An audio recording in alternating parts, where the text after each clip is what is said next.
we express our condolences for all Palestinians who have lived under the brutal rule of Hamas over the past 16 years. Saying we're repeating terror propaganda.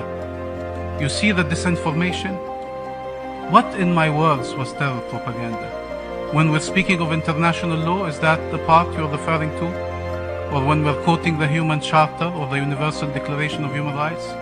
Or when we're saying you don't get to kill Palestinian civilians?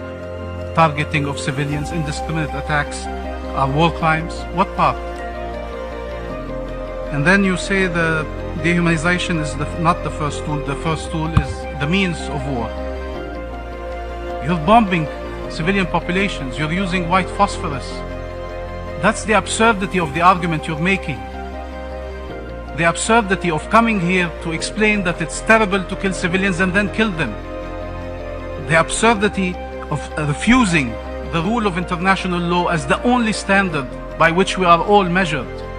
The absurdity of saying that the one talking about peace is the one doing terror propaganda and the one here coming to justify war crimes would be the peaceful one. The Holocaust is one of the worst horrors of the of the 20th century.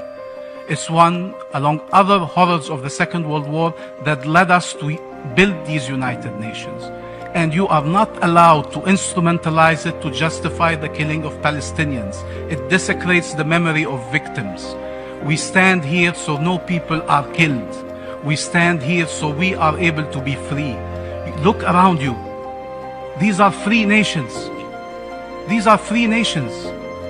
That's why they stand in solidarity with Palestine to become a free nation. We are entitled to freedom. We are part of the human family. We are part of the community of nations. Does Israel recognize Palestine? We recognize Israel. Say it, take the microphone now and say, I recognize Palestine.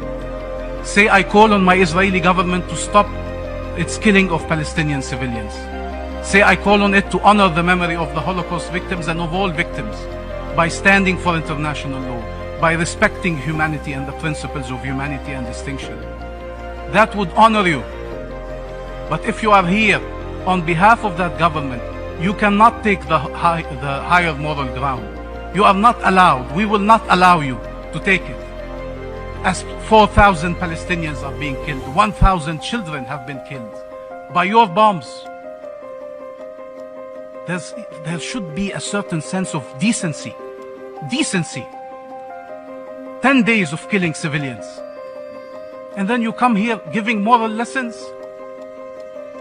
We believe that every life is sacred. And that's why we want to stop the killing. And we call on all of you to stop the bloodshed in the Gaza Strip, to give us a destiny of freedom for the Palestinian people, and again a destiny of peace and security for all, Palestinians, Israelis, and our region, and the world. We stand by these principles.